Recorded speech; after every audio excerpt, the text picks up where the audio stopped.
Yeah, I got one drop. We got one drop. We got one drop so far. I'm adding them slowly but surely. This is episode 26 of the Rhythm and Rhymes podcast. I'm your host, AJ, and I'm here with my co host, Antonio Hughes. And today I want to start off talking about concert and festival experiences. I want to Okay. know, what is your worst concert or festival experience? And I'll let you know why I'm started with this in like 20 episodes. I can't talk about it right now. But Okay. I want to know from you, what's it been like? I'd personally say either hmm, Juicy J, like getting out of Juicy J at Summer Smash, or I'll talk about Lil Durk because I saw Lil Durk at Lala. I want to say it was last year, it was not this year. Might be wrong on that, but I saw Lil Durk and he's in Chicago. So you're sitting here like, okay, it's gonna be a big show. Like, there's gonna be a bunch of people there. It's his city. But then they put him on the Perry stage, and you've been at Lala before. Like Perry is like it's a bigger stage there. It's one of I'd say it's probably like third or fourth biggest to be honest, because it's the EDM stage. EDM has gotten a lot bigger, but for Lil Durk in Chicago, you probably need to put him on Bud Light or T-Mobile. Those are the biggest Yeah. stages. And we get there. There's a bunch of people there. It's past like the trees, and it's all the way almost onto the next stage. How many people are just sitting there? So me and my friends pushing through, get through, and then as soon as he starts, I want to say he starts with either Green Light or something off the newest album that he had out at the time, and it just got real crazy from there. Like I was getting pushed everywhere. I had a bunch of big dudes around me, like falling on me. I'm trying to hold people up, make sure girls are not getting trampled. And then like midway through the show, like we look up and Lil Durk gets hit in the face. This is like a big thing that happened. Like it was all over social media. He gets hit in the face with like I think it was like a plyo or like a fire thing that came out of the Oh, ground. Like it was part of the I do show. remember that. I do remember Yeah, that. bro. And Yeah, then yeah, yeah. we're sitting there I didn't and know we you were thought he at was that. going, I didn't know you were at that. yeah, yeah, bro. I was at that one. And the thing is, at the time, we didn't even really realize, like, because the show got cut short and we saw like something happen, but it was so like quick. Everybody was getting pushed around that it was like you didn't really know that he got hit in the face until after the fact. So, like, that was one of the craziest ones for me. And it was just bad because I'm sitting here trying to hold people up and all these people still sitting there trying to get all crazy. I'm just trying to like survive in this one and get out of it, to be honest, because I wanted to make it to J. Cole later in that day. So yeah, bro. Festivals are different than concerts because of the mix of the crowd. Right? When Hmm. you go into a concert for a specific artist, everybody kind of knows what to expect because they're all fans of that artist. Like you're purchasing that specific artist. But I feel like at festivals, you get such a mix because like somebody might be there for three artists and they need something to do in the meantime. So they just add the set and they don't know how it go.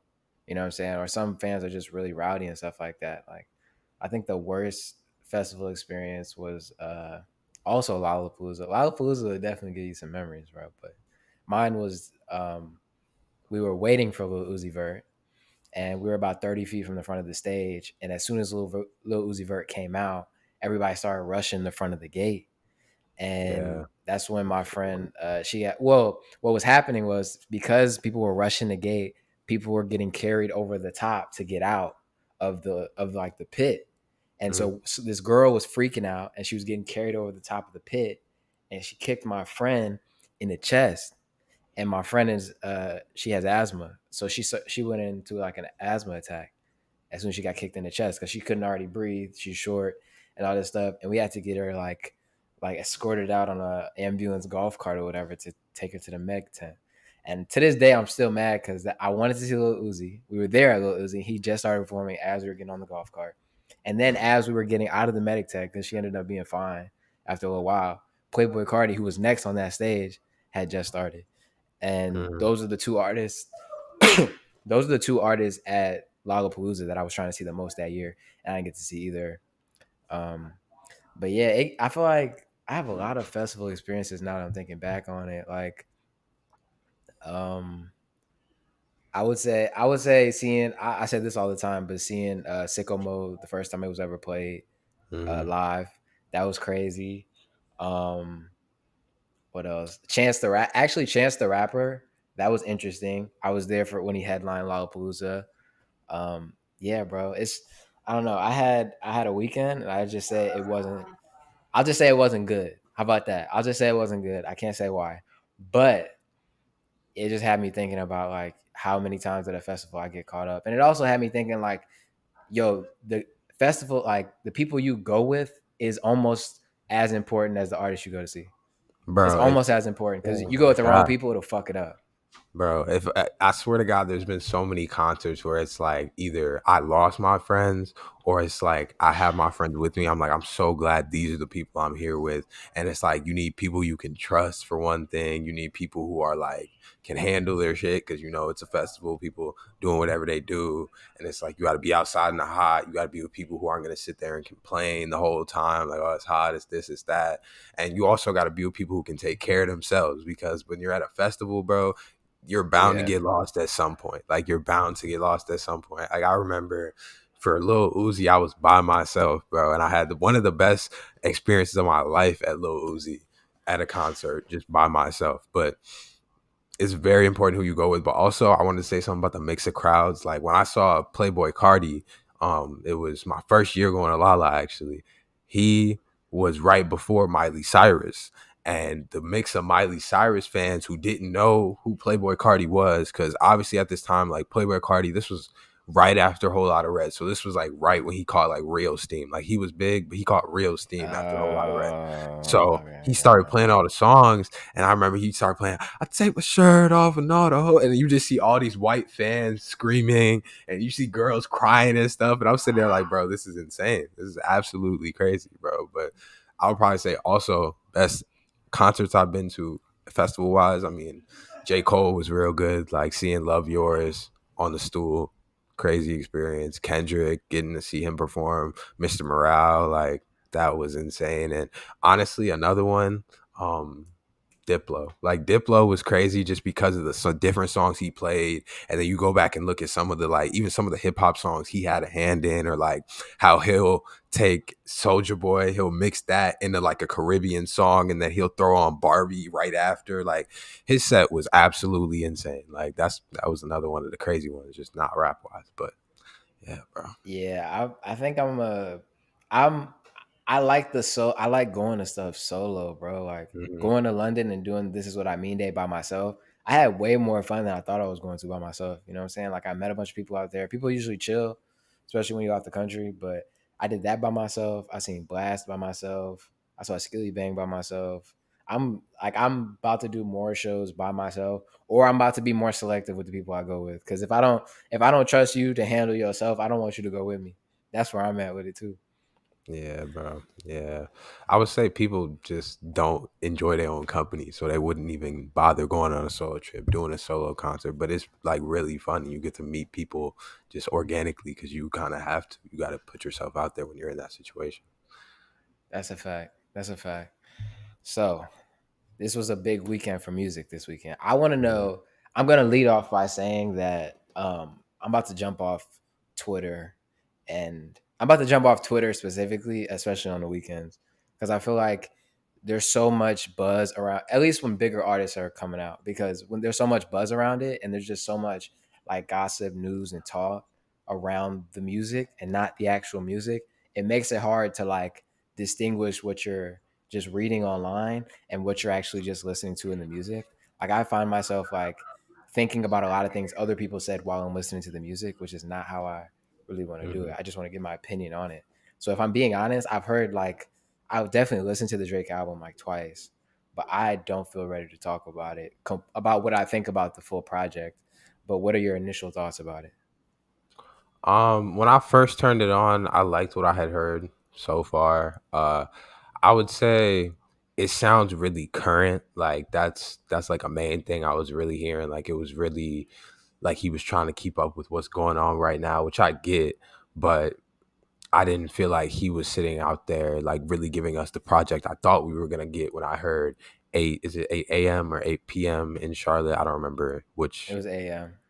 It was AM. Okay. 8 a.m. in Charlotte. I heard Conductor Williams on it. You know, I'm a big Griselda fan. So when I heard that Conductor beat, for some reason, it just gave me the impression that we were going to get like a real, like just rap album from Drake, like Alchemist beats, maybe like some, I don't even know, like just crazy stuff from this album as far as rap wise, which I did hear a lot of good raps on it, but I don't feel like it's even close to one of his best projects. And I remember seeing Yachty say, "Oh, this is gonna be some of Drake's best raps," and and I think Yeah, there were a lot of good man. raps on here, but I wouldn't even say a lot of these verses are in his top 25, top 10, like.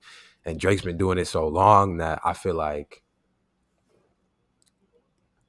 I don't know. I just feel like you can't expect him to keep being the guy to innovate every single year, every single time he comes out. But I like the project Yeah. so far. I feel like it was getting a lot more hate than it really needed to. I don't know, personally. Yeah, I think, and yeah. I mean, but every Drake, you see, he posted the comments from Take Care after it dropped. Did you see that? No, I didn't see that. It was the same. It was the same stuff. It was the same stuff, like the exact same stuff people were saying now about the music. They're like, "Yo, this is. I don't like this. I'm jumping out and saying like this is trash." Like he posted that stuff, and I'm like, "Bro, that's a classic now. At this point, it's a classic." So I think this is just how initially all Drake reactions are, or most of them. You know what I'm saying? I feel like honestly, Nevermind, he got a lot of hate for that one. For Certified Lover Boy, he got a lot of hate for that one. Her loss was different because I feel like he was doing a little bit more rapping with 21 on there. But I feel like this is just how Drake albums, like this is how they start. You know what I'm saying? Which is almost like, for me, that's why I really want to get into it in a couple of weeks. Like I feel like once it Yeah, dies down and like the Drake hate like goes away and we can just listen to the project, because I went back to Certified Lover Boy like like a year later. I went back like a year later, 10 months later. It was a long time, but I was like, yo, this is actually pretty decent. Like Pipe Down, the Bridal Path record, the Tems record. Like there's records on there that I really like. You know what I'm saying? nah, So bro. I was gonna ask you, do you think, just from your first couple listens, do you think Certified Lover Boy is better than this album? Because I went back to Certified Lover Boy too. Like after I got halfway through this album, I stopped, and I was like, I personally, when I heard this Certified Lover Boy, a lot of these songs rung off to me immediately. Like I just really liked how they sounded. But I feel like every Drake project has aged better as you listen to it more. Like it just gets better. And I feel like the songs on here, like Way Too Sexy, We Never Count, Get Along Better, Love All, with that had Jay-Z on it. Fair Trade even was a good song. No Friends, Fucking Fans. I didn't really like that song yeah, yeah, personally. yeah, yeah, yeah. Champagne Poetry, like this has like even Yeba's Heartbreak. Champagne Poetry. Yeah, Champagne yeah. Poetry, You Only Live Twice had a crazy verse on it from Drake. Like I feel like this album is one of Drake's better albums, and people don't give it as much credit just because like it was so gimmicky at the time, like having the pregnant like the pregnant girls on the Yeah. cover, and like what he was doing around it. Like I don't know, bro. I do agree with you. I think now that you're saying it, I think what happens is that Drake albums make more sense in the context of music during that time. And that sounds like real complicated or whatever, but like it's a time capsule for what music sounds like at that time, for better or worse. Like this project, and I'm gonna keep hating on Playboy Cardi because I feel like he ruined hip hop. But like that whole rock esque shit that you get like from Yeet, or you even get a little bit of it from Yachty, I feel like that influences what music is right now. And there's a lot of this on this project. And so like Certified Lover Boy in hindsight, I feel like that was still sort of the pandemic. That was like end of the pandemic type of music, I think. It was Yeah, 2021, right? Yeah. I yeah, don't know. And just 2021. in like thinking back on that time, like thinking back on what I was just doing around that time, like the music is just good. Like it's more introspective. Like it's a different bop. And so I think I agree with you. I think that this is just going to sound better as time goes on, hopefully. You know what I'm saying? I don't know if it is for me just because I'm not a rock fan. And I'm going to talk about that probably next week, bro. But I got a whole dissertation I want to do on Playboy Cardi in 2017 or 2018. But yeah, man, I would say this week I was more focused on ODUMODUBLVCK and Benson. Which one did you listen to both? And if you did, which one do you want to get into first? I didn't listen to the Odumodu blog, so can we get into the Benson? Because the Benson was fire, and Yeah. the Benson was What'd you fire, think bro. about it? What'd you think about it? Benson dropped Sincerely Benson on Friday. I can give you guys the features on the track list and stuff like that. But Tonya, what were your initial thoughts? When you first sent it to me, I didn't even listen to it at first because I thought it was just like a song. Like I thought it was a single, and I was kind of waiting for the album. But then when I actually clicked on it and I started listening to it, I was messing with the first couple of songs, and then he got into. I don't want to get these songs wrong. I want to talk about the exact songs, but got into the songs that sounded a little more poppy than it was for my liking. I really didn't like the ones where it kind of sounded like he had like the white features on there, the white, Yeah, the white little samples in the background, and I stopped listening to it from there because I was like, I don't want this to be like how I was talking about with the Burna Boy project, like them turning everything into like pop and like changing the sound of what um like Afrobeat sounds like. And then I came back after I listened to the Drake project because I was like, I gotta stop listening to this. And then I got into I want to say it was Right Energy was the first one I got into, and I was sitting there like it was one of the ones where I had to run it back 2 or 3 times, and then yeah, I kept listening. Like the songs after that were good, and then I got to Say My Name, and I ran that back at least 3 or 4 times, and I was sitting there like if I would have heard this song like beginning of the summer, like a couple months ago, he would have dropped this album. This would have been one of my most played songs of this year. Like this album was real good, and I liked what I heard from it. I mean, obviously I'd say like I said, favorite songs were probably Right Energy, Say My Name, but this was a good album. Personally, I think it was a good album. If you cut out those pop songs, like kind of in the middle, oh no, why is my phone running out of storage? I hate this, bro. Okay, if you cut out those songs in the middle, I'd say like they would be a 10 out of 10 project for me personally. yeah. I agree with you. I think I listened to it a couple times when it came out, and then this morning I ran it again when I was at the nature preserve. And it's just you have to be in a certain type of mood to listen to some type of music. I feel like because I was at the nature preserve just on a walk listening to this, and at first I agree with you. I didn't like a lot of the songs in the middle because of the rock influence, but then you know the song that had the sample pigeon in English. That Yeah, song at first I didn't like it, but then I went back and you know what it made me really think of? uh it made me think of Juice World. These girls are the same, or like that type of vibe, like the sort of rock elements of it. And when you listen back to it, bro, he's spitting. And that's the thing, bro. You go through this whole project, like his pen is really crazy. He's one of those artists where he's not just he makes it a bop, but he's also saying something on a lot of these records. And I agree. I also agree with you. Say My Name was my favorite song on here. And then I had a couple others that I really liked. Maximum Damage was interesting to me with Heady One. It's not my favorite song on the project, but it was interesting. And then Best of Me was dope. And I listen to Sweet Tea and Pray pretty consistently since they've been out. They've been out for like a couple weeks now. But I enjoyed this project a lot, and I think this project, like a lot of other, like the other two Benson projects that I listened to, the records are gonna age well. I feel like you know what I'm saying. Like they're just stuff that I'm gonna go back and listen to. The album cuts you can listen to normally, and I don't think many artists are able to do that. So I'm pretty satisfied with this, if I'm being honest. yeah, I do agree with you about the album cuts. Like I feel like even on the other project we got a lot of those songs you can just re-listen to. They have a lot of replay value, and that's one thing I really do like about him. Yeah, we're back. Okay. Odumodu Block dropped his first, he calls it a mixtape, you know what I'm saying? Because they're doing a mixtape project thing. But he dropped this called Eziokwu. There's a ton of features on here. It was a decent lineup of people. It was Amare, who I really like, Black Bones, Bloody Civilian, Wale, Fireboy DML, TZ, who I think is on his team or his manager. I'm not sure. Psycho YP, Corel Santana, Bella Shmurda, Echo Miles, and Zlatan. It's 14 songs. It is 38 minutes long, and I was satisfied with what he did. Pause, if that's a pause, pause. But I liked it. You know what I'm saying? He had a lot of different bops on here, and the thing that I want to say first is I'm actually glad that they kind of just let him do his thing. You know what I'm saying? Like knowing he's signed on Def Jam now, I was sort of nervous about how much they were going to play a factor into what the music sounded like. But it sounded like everything I had heard prior. It didn't sound too Americanized like we talked to before. There was a lot of different types of songs on here. He's really good with his melodies, and the times when he's rapping, he's definitely rapping. I'm gonna have to listen to it a couple more times just because, like I said, a lot of the music isn't in English, which is fine, but it takes me a minute to really like get into some of these songs.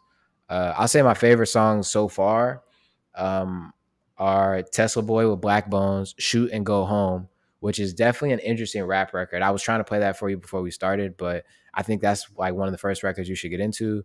And then Blood on the Dance Floor was just okay to me. I wanted them to rap. You know what I'm saying? I wanted a Odumodubak Wale rap song, like a rap song, and that's not what they gave me. It was sort of like a Afrobeat type of vibe. It was cool, but whatever. And then Fire Gun was also good, but that came out prior to the project. So I was definitely bumping this a lot this weekend. I liked it. I'm gonna have to get into it. I'm gonna listen to it while I'm in the gym, but the features definitely make me excited to listen to it, hear what it sounds like. Because I didn't even know his project was dropping too this weekend. There was so much other stuff that dropped that I really just didn't know. Wow. Yeah, he kind of, I don't want to say snuck it out, but he was supposed to drop it like a month ago, and then he did the thing of like, oh, you gotta wait, Mhm. and then he sort of didn't. He just kind of snuck the date out. It wasn't like I would say well known. Like I sort of have to go back and keep checking to make sure I knew. But yeah, when you get a chance to listen to that, come back and tell us about it. Well, The last piece of music I wanted to talk to was Tems, Me and You, right?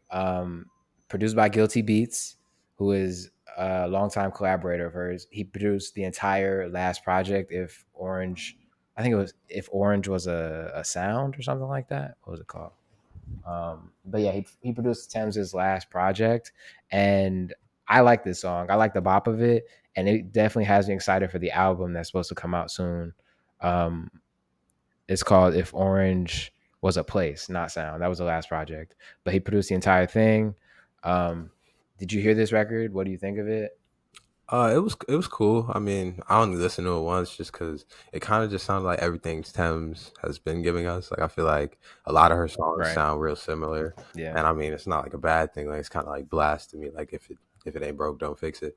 But I don't know. It was a cool record. I wasn't really like I didn't bump it that much, but I feel like I'm gonna hear it more Yeah. for sure. Yeah. Yeah, I think the project's gonna be good. I think she just kind of gave us an album cut. I don't think this is. She said she has another song with Wizkid. So if we get another Essence, I'm hyped. But if not, I'm just glad the project rollout has finally started. Um, that was it for music though. There's a couple of topics I wanted to get into that I think I find really interesting. Two of them, it's just big business stuff that really, this is the stuff like I want to be doing in 10 to 15 years, like these type of moves. Um, but first I want to get into Taylor Swift, right? The Taylor Swift, she put her tour in theaters. It's called the Eras Tour, and it did $100 million globally in ticket pre-sales, right? I'm going to read some of this article. Shout out Music Business Worldwide. You know what I'm saying? Y'all are basically on the show every week. So, I'm going to shout y'all out. But I'm going to read some of this article. U.S. theater giant AMC announced the superstar would bring a concert film from the Eras Tour to the big screen, and what the company called a theatrical concert experience starting Friday, October 13th. And then it goes on to talk about the ticket prices, but this is really what I want to talk about. So when tickets went on sale on Thursday, August 31st, Taylor Swift's concert film achieved the highest advance sales revenues in a single day in AMC's 103-year history. On that day, Swift's concert film generated 26 million in ticket sales revenue, a record for ticket sales for a single title on one day at AMC. The previous record of 16.9 million was held by Spider-Man No Way Home. Um, Now AMC has announced another significant sales milestone for the concert film, revealing that as of October 4th, Taylor Swift's The Eras Tour concert film had sold more than 100 million in advance ticket sales globally. I think this is nuts, and I think it's opening a door, and it's sort of I don't want to say it's new, but I think it's going to be an avenue more people pursue. But what did you think about this? And did you see anything about this in the news? I did hear about her putting her tour in theaters, and I kind of knew this was gonna happen just because one of my ex girlfriends is one of the biggest Taylor Swift fans I know, and she's been telling me all these facts about Taylor Swift and what she's been doing this year, and like just some of the records she's been breaking, and it's just crazy that she's doing this. Like I think she is one of the biggest artists in the world. Like I told you before, she was ranked higher than like most streams for Spotify. She was higher than Drake. She's higher than a lot of people, but let me just read you some of these like records she broke, right? So first woman with 4 albums in the Billboard Hot 100 chart, um, top 10 simultaneously, most number one albums by a woman in history, most streamed country album in a single day on Spotify Wait. You said most number 1 albums in by a history? woman in history. That might be incorrect. Maybe I'm wrong. Maybe I need I to didn't look it know up again. that. But I didn't know that. maybe I need to look it up again. But that was one of the records. Okay, that's what it said.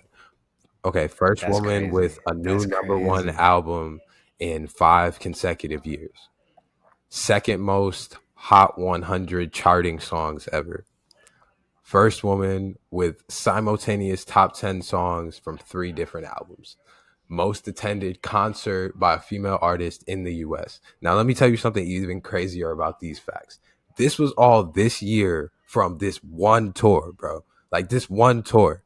That's it. It was just from this one. And it's just crazy because she's not even putting out like new albums. She bought oh wait, I don't know if it was this year. Camera cut, whatever. But she bought back a lot of her music, and now she's re-putting out her old stuff and her old albums, which she's sprinkling in some new songs there. She's adding some new stuff, but those old albums are going number one. Like it's crazy. These are albums from 5, 10, even 15 years ago because she's been making music for that long. Like she's bigger than life, bro. Like she's just bigger than life. It's crazy. Like it's absolutely insane. Do you I think I think that part of this, well, I don't she didn't buy back her projects. That was the interesting part. She re-recorded everything Oh because yeah. she essentially just redid the masters Mm-hmm. because I think Scooter Braun and whatever company she was with prior, they own it. So if you re-record the songs and re-put them out, then you now have created a new master. And so she re-released them, but she actually just re-recorded them. And I think that makes this even more interesting of a case study in that way, because it's like, could anybody else do this if they were in a similar predicament, right? Like no other artist is going to I don't want to say no other artist is going to do it, but I don't think I can think of another one that has done it or that could do it to this magnitude, because all those stats you just listed off was ridiculous. And I think the fact that she did it first, I'm interested to see what Beyonce is going to do in the theaters, because her Renaissance tour is supposed to go into theaters as well. And so I would be interested to see, like, I don't know if she's going to do what Taylor Swift did in the theater. I don't know, but it would be interesting to see what it would be though. I think she'll be close, but people don't realize how close that like Beyonce, Taylor Swift, like as far as how big they are sales, how close it really is. Because like even the stories, like I was talking about my ex, like she told me that when she went in Kentucky, she went to 2 different nights. She went inside one night, and then one night she was standing on the outside of the stadium that she had sold out. And she told me that there was people. She said there was at least like 10,000 people outside. Like it was just a large amount of people outside singing every word to her concert, not even on the inside of the big stadium that she had just sold out. So like she told me in multiple cities that's how it was. So it's like her fan base is just absolutely crazy, and like she's one of those artists that her fans grew with her and her music like matured as she did. So like they just really resonate with what she says, and I can see it. I can see it, but I don't know how Beyonce is gonna do. I think her tour was a good tour. It was a big tour, and I think I'm excited to see what it does in theaters too. To be honest, because I think this is a new thing. Like even Russ doing his little Santiago movie, the short film. I thought that was an interesting idea, but I definitely think this is a creative spin Yeah. on something you could do with your shows. Yeah, I just find, also thinking about these things just in relation to the music we listen to, it's like this is a whole world of people. There's a whole world of people out there bumping Taylor Swift, and I don't know any of them. I don't know any of them, which makes it even crazier. But yeah, I'm definitely gonna keep an eye on this, because I think a lot more artists are just gonna have to be more creative with how they make money. Yeah. You know what I'm saying? I feel like the people at the top sort of innovate and everybody follows. So I don't think I think Russ was ahead of the time, ahead of the curve, but Russ, Taylor Swift, Beyonce, we're gonna see a lot of artists who have smaller audiences than that eventually get into that. Hmm. But also talking about more like touring stuff, the Live Nation Cartel is back at it again. You know what I'm saying? They are back at it again. Shout out Music Business Worldwide. I basically work there. You know what I'm saying? I basically work there. But Live Nation backed Veeps launches all access video streaming subscription service for live concerts. Um, okay. Veeps, the live streaming startup majority owned by Live Nation, has announced it's moving into the video streaming space with a new service that, among other things, will offer live concerts. They basically started they have an offering called Veeps All Access, which launched on October 3rd. Um, and it started with the streams of concerts from the Postal Service, who I don't know, and Death Cab for Cutie, who I also don't know. The service is $11.99 per month or $120 per year, and it also gives you access to previously recorded live streams from other major artists like Amy Winehouse, Bob Marley, Bruce Ooh. Springsteen, yada yada yada. Bruce Springsteen, um, he's one of the White Hopes. If you don't know, you need to know. You need to get familiar. I said ooh, Um, not who. I know who Bruce oh, my Springsteen is. bad, my bad. I was about to say, but they require so Live Nation required majority stake in 2021, and they put equipment that allows them to uh, get these live streams to other people in 60 Live Nation venues. Just to give you, I'm gonna look up how many there are. How many Live Nation venues are there? There's over 150. Oh wait, that might be wrong. It might be 713. They have a lot of venues. They got a lot of damn venues. I'll just say that. I can't find the actual number, but they have a lot of damn venues.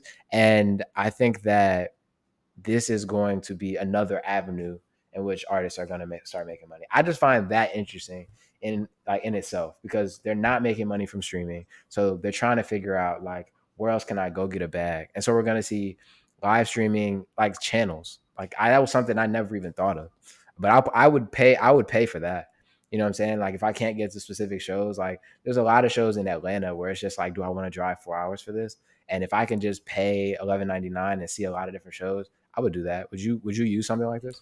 I think I would. I mean, I'm always looking for stuff to watch on TV, and I feel like that would be a interesting thing to have. Just to have that ability, or even watch stuff. Is it retroactively? Is that how you say stuff in the past? Watching stuff retroactively, but watching old shows that I didn't get to see. Like I would love to watch that DMX at Woodstock '99, I think it was. It's one of those. I would love to watch that full concert, Yeah, or like even um I would just love to see some of these old shows. Like one of Drake's first shows, I want to see that. Like if they had something like that. Like I feel like there's definitely some stuff that I would want to go back and see for sure. A Jay-Z show. Yeah, bro. I think this yeah, is an interesting concept, bro, yeah, for sure. yeah. I agree with it. I don't know how. I think the thing is, you're not gonna get everybody, but you're definitely gonna get like music lovers for sure. I read a stat the other day that said that Latin super fans spend 30% more than like any other market on like merch and other things surrounding the artist. And I think that you're gonna like you have to start exploring these different avenues if you're an artist. And I'm excited for it as a music fan. You know what I'm saying? Like these are things I'm gonna take advantage of. And I know there's other people out there like me and you that would take advantage of this. Um, but there's two more things I wanted to get to. The first, Bad Bunny OVO. So I seen this video by No Jumper. I'm gonna play it. Hopefully, if you can't hear it, we'll just put it up afterwards. And then give me a second. I'm gonna try and share my screen. Uh, okay. Wait. All right.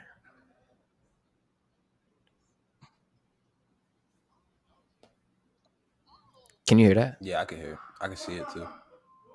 Okay. Okay. I'm about to start it over. Bad Bunny already signed to Drake. Oh. Y'all just know it. Oh, exclusive. Oh shit, y'all! Wake it up, Birdman. Wake it up, Birdman. Hi, can I? I'm in. Okay, so Wait, Birdman. So Bad Bunny is signed to Drake. Exclusive, 100 ENT. Yes. What did he say? Birdman. So Bad Bunny is signed to Drake. Yes. Yeah, of course. Well, under what label? OVO. Bro. Yeah. How long has he been signed to Drake? Day one. Day one. Yeah. Bad Bunny already. Yeah. I saw this right before we started recording. What? And I just want to say, if this is true, you can't believe shit no more. I don't know if it's true. But if it's true, you can't believe shit. I think OVO, I've always wondered why he's not signing bigger artists. You know what I'm saying? They got a decent label right now, Party Next Door, Division, Popcorn, and then they got some other like Roy Woods and some other niggas. But I've always wondered, like, bro, you're Drake. You got all these people around you. Like, why is Central C signed to? Why is he signed to Columbia? Why is he not signed to OVO? You know what I'm saying? But maybe they are. You know what I'm saying? Maybe Bad Bunny is OVO. Maybe it's something like that. But do you believe this? Do you think this is true, or you think he's just like out here on a press? Two things. One, don't disrespect Roy Woods. Roy Woods got some bops. Two, I think I don't believe half of the things Birdman says. I don't know. Maybe it's just me. I've never believed. I don't believe in Birdman, bro. Like I feel like you don't think he's standing on business. I don't think he's standing on business. But did you, bro?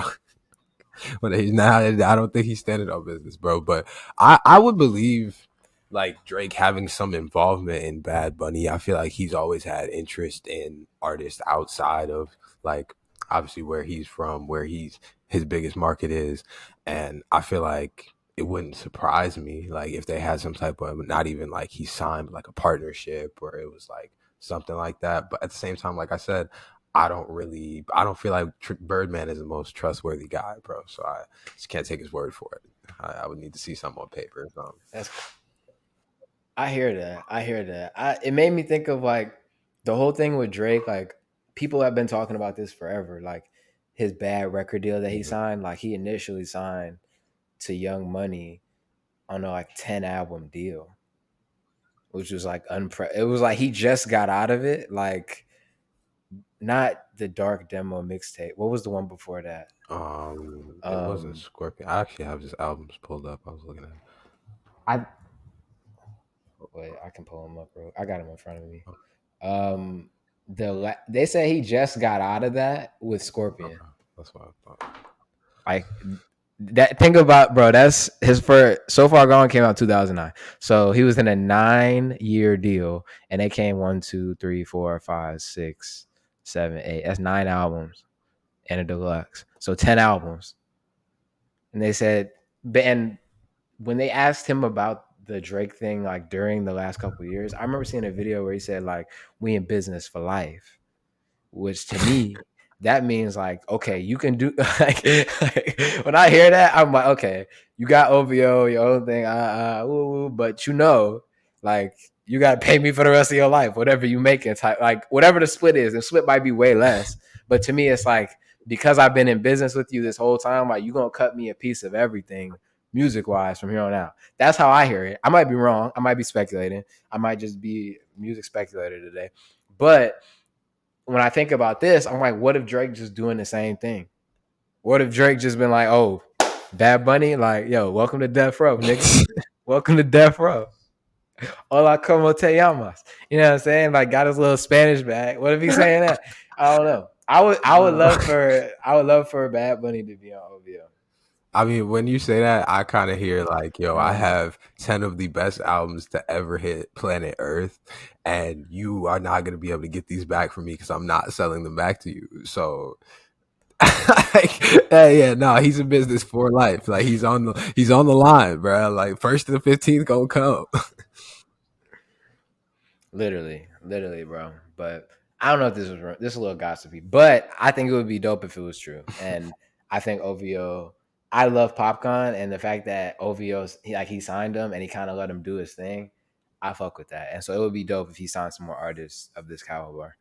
of this caliber. But the last two topics I'm trying to get into, I want to say, as somebody in business who's interested in business, who likes watching things like this, Hybe is one of my favorite companies right now, and I just love learning from how they're moving. You know what I'm saying? I talked about Hybe on here a couple weeks ago, and there's two titles in here that they are heavily playing in. And so the first one, Nigerian record label Mavin Records seeking investment or sale.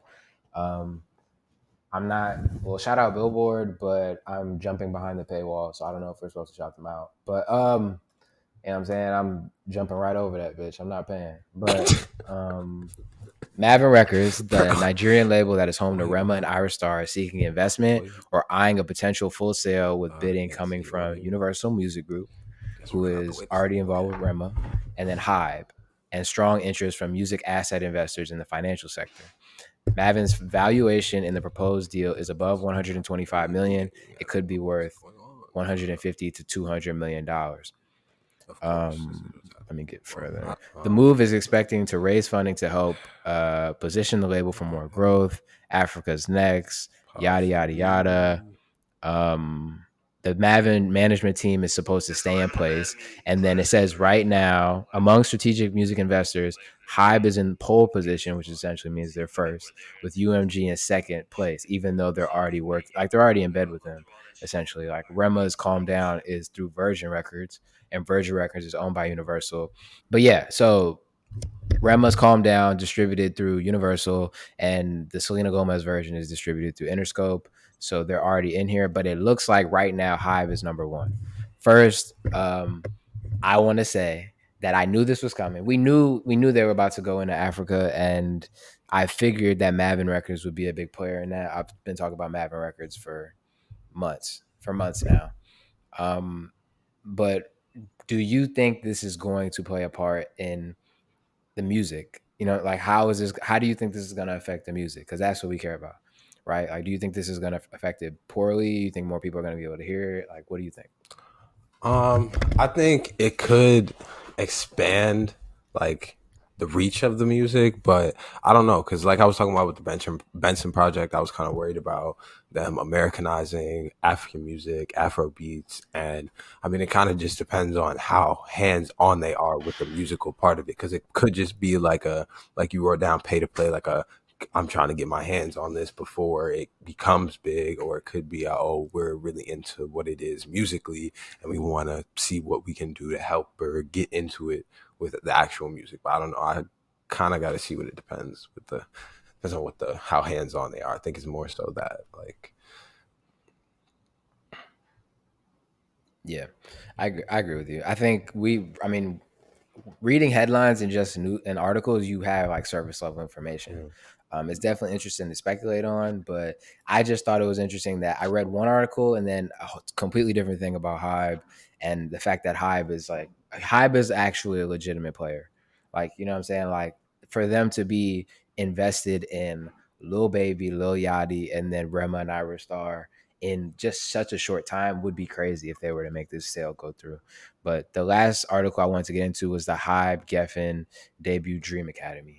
And we've talked about Hybe on here before, but they're really good at using strategic like insights from social and from the market to dictate how they're moving, right? Like, so there's a bunch of Hybe is a Korean, I think they're Korean. They're a Korean company that basically was in charge of BTS, and they've expanded into a lot of Asia. But what they've done with a lot of the groups on their labels, like they've had these shows going on over there for a while now, where they were basically like a Making the Band. Have you seen Diddy's Making the Band or heard of it? yes, I have. Sorry, yes, I have. Okay. Well, you're good. You're good.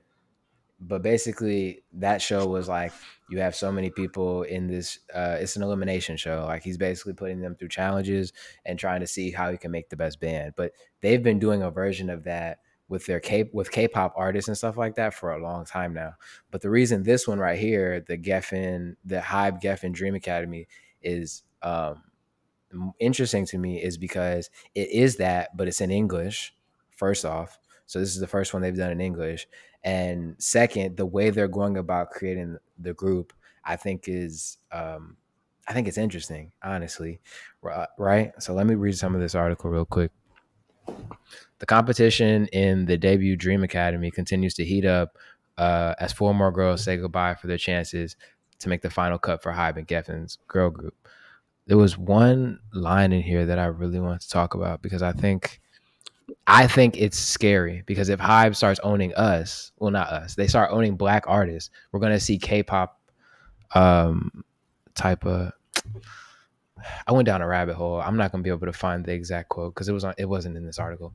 But basically, what happens is like they put these girls in a group, like there's like 20 girls, and so they put them in groups or whatever, and they have them perform a specific song, dance and sing to the song. You can find a lot of the videos on their YouTube page, and then they'll bring in professionals or like songwriters and dancers to come judge them. So it's like a legitimate show that you would see on TV. And what they're doing in this, so like they'll have the group shot of these artists performing together, and then they'll have individual cams on each individual girl. And these videos are going on YouTube Shorts, they're going on TikTok, they're going on Instagram, they're going on Facebook, they're going everywhere. And then they have a voting platform. So what is essentially they do, they put it on this voting platform, and then people are able to go in and vote like, who do you like the most or who do you like the least? And that's how they're voting them off. So they're essentially creating the group based on what the fans are determining. And they've done this already in the past with like a Korean groups, and they're out now. And now they're doing it with an Americanized version.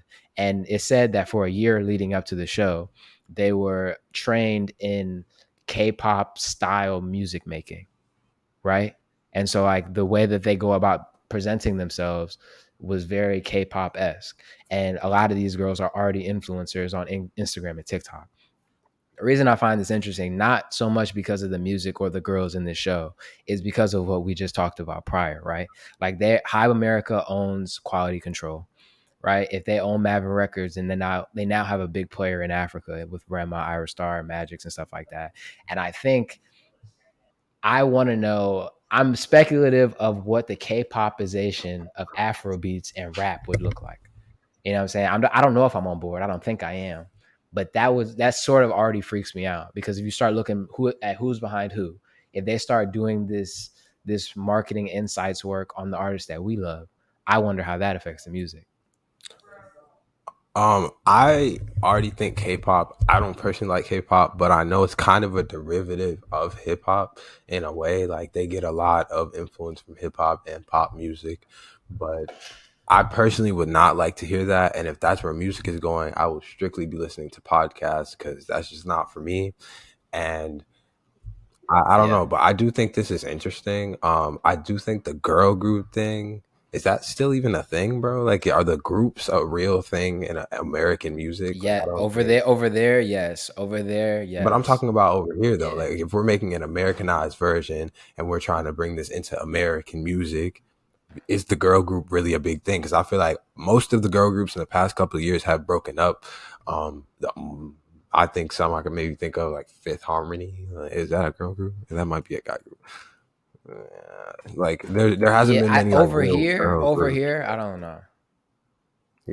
Yeah, over here, I don't know if it's really a thing, but I think when they have built a global fan base around like BTS or Blackpink, right? And so like these artists, like a lot of their fans are overlapping, and they're good at penetrating new markets in different ways. You know what I'm saying? Like this group that we see now might not work, but let's say they were to do the same thing in Atlanta or in Nigeria with artists who already have some buzz online. You know what I'm saying? Like just this, think more about the strategy than the artist right now, because they've proven that it works in multiple markets already. You know what I'm saying? And so I think it could potentially work here, but I just have mixed feelings about this, because on one side, like a marketing and business side, the way they're going about this, like if you go and watch like the trailer or for the initial video, like the first 7 or 8 minutes, that's like a great piece of marketing collateral, like just a good ad for what they're doing. And I really enjoyed the video, I'm not gonna lie. But on the other side, like just being a music lover, I just would be hesitant already to see how this would influence music, because we talked about records on here like the one that Lotto was a part of with the guy from BTS.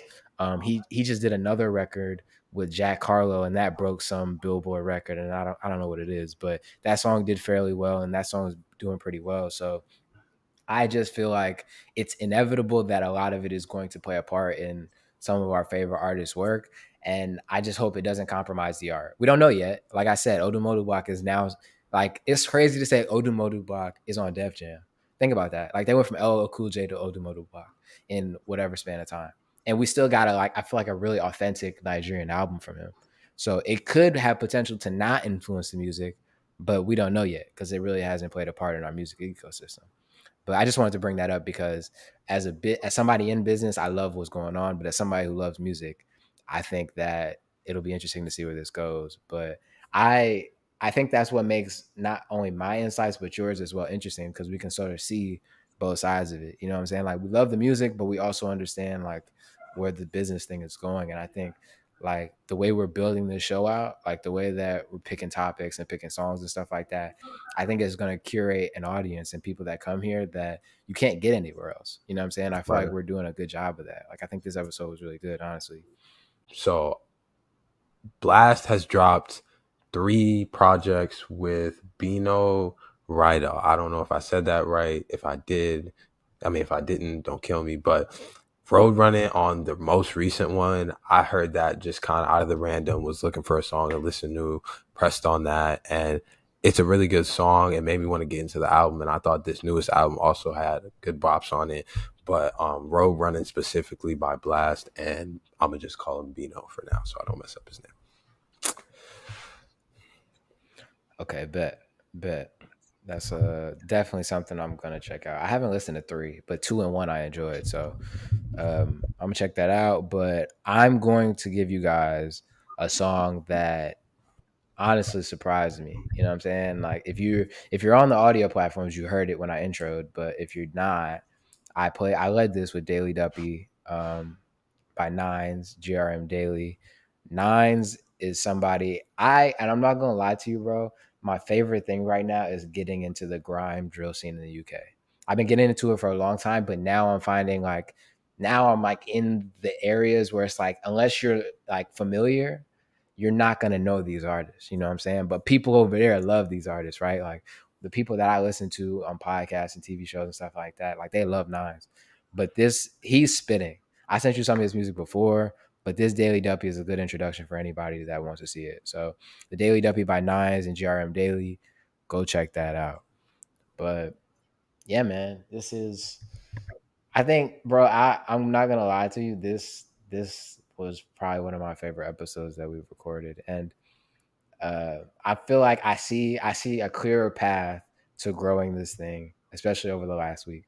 You know what I'm saying? Like, in terms of social platforms and this, I think that I see like if we put our heads down and go to work for like 6 months, I think we'll be in a completely different place. Yeah, I could see that, bro. I could definitely see that. I mean, market's growing, bro. As far as what we could talk about, like even that, like I'm finding new artists, I feel like every day. And Yeah, bro. yeah, man. All right, let me yeah, this isn't gonna work. Fuck the song. Yeah, man, we out of here. We out of here, man. We out of here. See y'all next week.